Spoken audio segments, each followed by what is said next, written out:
गडिंग्लज तालुक्यातील नेलजी गावामध्ये गांजाची शेती करणाऱ्या शेतकऱ्याला गडिंग्लज पोलिसांनी ताब्यात घेतलेलं आहे। कालपासूनच ही कारवाई झाली आणि कालपासूनच गडिंग्लज तालुक्यामध्ये प्रत्येक गावामध्ये गांजा पकडल्याची चर्चा ही गडिंग्लज तालुक्यामध्ये होताना दिसत होती। पण ही जी कारवाई केलेली आहे ही कारवाई गडिंग्लज पोलीस ठाण्याचे पोलीस उपनिरीक्षक रमेश मोरे यांनी केलेली आहे। याआधी रमेश मोरे यांनी 4 वेळा गांजा पकडण्याचं काम केलेलं आहे। दोंडगे, हेब्बाळ, महागाव आणि काल नेलजीमध्ये त्यांनी कारवाई केलेली आहे। खूप मोठी कारवाई केलेली आहे। 9.5 किलो गांजा हा जप्त केलेला आहे। तर स्वतः रमेश मोरे आहेत आपल्या सोबत, त्यांच्याकडून आपण जाणून घेणार आहोत की ही नेमकी कारवाई कशी केली, यांना कुठून माहिती मिळाली आणि त्यानंतर गांजा पकडला खरा पण इथून पुढचं जे रॅकेट आहे ते शोधण्याचं त्यांना आता आव्हान असणार आहे। ते कशा पद्धतीने पूर्ण करणार आहे हे त्यांच्याकडून जाणून घेणार आहोत। कशा पद्धतीने ही कारवाई झाली, कशी माहिती मिळाली आणि कशा पद्धतीने त्या शेतकऱ्याला तुम्ही सापळा रचून त्याला पकडला। कोल्हापूर जिल्ह्याचे माननीय पोलीस अधीक्षक so Yogesh Kumar sir, upper police अधीक्षक सो अण्णासाहेब जाधव, डीवायएसपी साहेब इंगोले साहेब आणि गडिंग्लज पोलीस ठाण्याचे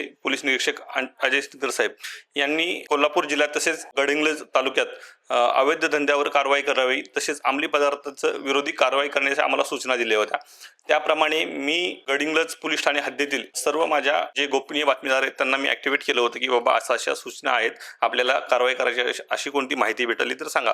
त्याप्रमाणे माझ्या एका गोपनीय बातमीदाराने मला निलजी गावच्या हद्दीत मुस्लिम कब्रस्तान तिथं एक शेत आहे, त्या शेतामध्ये गांजा सारखा दिसणार असं वनस्पतीची लागवड केली अशाची शंका आहे म्हणून असं मला सांगितलं।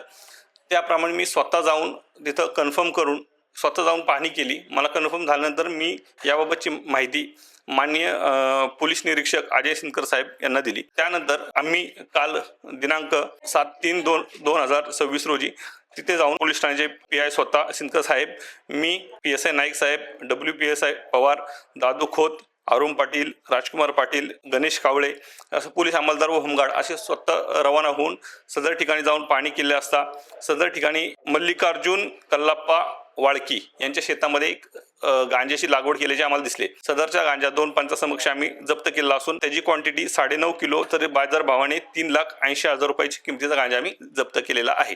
तरी सदर आरोपीला आम्ही अटक केली असून सदर आरोपीकडून सदर गांजाची लागवड ही कुठल्या उद्देशाने केली होती, त्या गांजाची तो काय विल्हेवाट लावणार होता, तसेच तो कोणाला विक्री करणार होता, तसेच त्यांनी जे गांजाची लागवड केली ते बियाणे त्यांनी कुठून उपलब्ध करून घेतली, त्याची कशी लागवड केली याबाबत आम्ही माहिती घेत असून सदर आरोपीस अटक केली असून त्याला माननीय न्यायालयासमोर हजर करून ते सदर कारणासाठी आम्ही त्यांनी पोलीस कोठडीची मागणी करणार आहोत। खरं आव्हान असणार आहे ते तुम्ही बोलल्याप्रमाणे बियाणं कुठून आलं, त्यानंतर तिथून पुढे कुठे हा गांजा सप्लाय व्हायचा आणि हे संपूर्ण रॅकेट जे काही शोधण्याचं जे आव्हान आहे तुमच्या पुढे असणार आहे। कशा पद्धतीने कारवाई केली जाईल, कशा पद्धतीने या आव्हानाला तुम्ही सामोरे जात आहे। सदरची कारवाई ही योग्य प्रकारे तपास केला जाईल, आरोपीकडे कसून चौकशी केली जाईल, आरोपीच्या मोबाईलचं तसेच त्याचे तांत्रिक विश्लेषण केलं जाईल, आरोपीकडे पर्सनल इंट्रोगेशन केलं जाईल किंवा आरोपीचं मागील बॅकग्राऊंड काय आहे, क्रिमिनल हिस्ट्री काय आहे का याची पाहणी करून त्याचे योग्य तो तपास केला जाईल।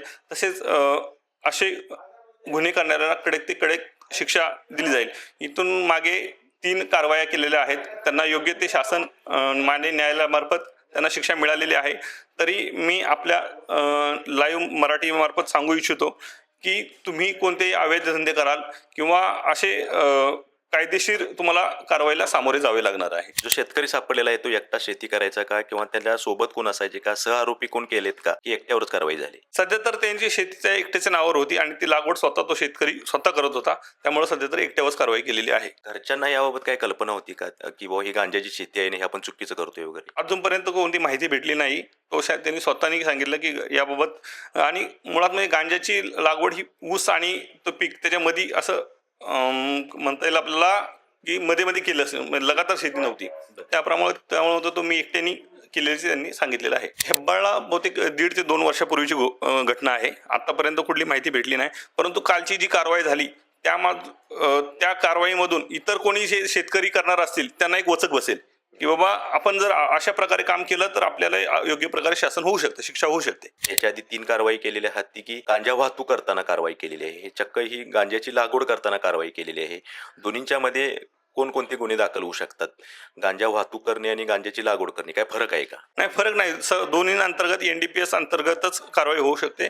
लागवडी ही बल्क क्वांटिटी, जास्त क्वांटिटी असल्यामुळे ह्याला गंभीर शिक्षा, गंभीर गुन्हा मानला जातो. लागवड होऊ नये किंवा गांजाची विक्री होऊ नये या अनुषंगाने गडिंग्लज पोलिसांची काय मोहीम असेल आणि त्या अनुषंगाने काय गडिंग्लजकरांना तुम्ही आव्हान करताय? इथून पुढं कुठलेही अवैध धंदे तसेच गांजाची लागवड, अंमली पदार्थाची लागवड किंवा विक्री, खरेदी होऊ नये त्यासाठी आम्ही एक स्ट्राईक केलेला आहे. त्यासाठी एक पथक तयार केलेलं आहे. सदर पथकामध्ये मी स्वतः आहे. तसेच मी गडिंग्लज तालुक्यातील सर्व शेतकरी लोक, तरुण वर्ग सगळ्यांना सांगू इच्छितो, तुम्ही अशी कोणतेही कृत्य कराल तर तुम्हाला कायदेशीर कारवाईला सामोरे जावे लागेल. तसेच आमचे गोपनीय बातमीदार हे खूप आहेत. ते आत्तापासून 4 कारवाई केल्या, ते सगळं माहिती पडलंच असेल. त्यामुळं तुम्ही असे कोणतेही कृत्य करू नका जेणेकरून तुम्ही कायदेशीर कारवाई तुम्हाला सामोरे जावे लागेल. गांजा विक्री करणे किंवा गांजाची लागवड करणे जर हा गुन्हा आहे तर या गुन्ह्याअंतर्गत शिक्षा काय होऊ शकते आणि त्या अनुषंगाने काय नागरिकांना आव्हान करताय? सदरची गांजाची लागवड जी केली, हा 9.5 किलो गांजा आहे. सदर गुन्ह्यास 10 वर्ष इतकी शिक्षाचा कालावधी आहे. तरी मी सर्वांना सांगतो की या गांजाच्या अंतर्गत ही अत्यंत गंभीर गुन्हा असून त्याला जास्तीत जास्त शिक्षा केली जाते.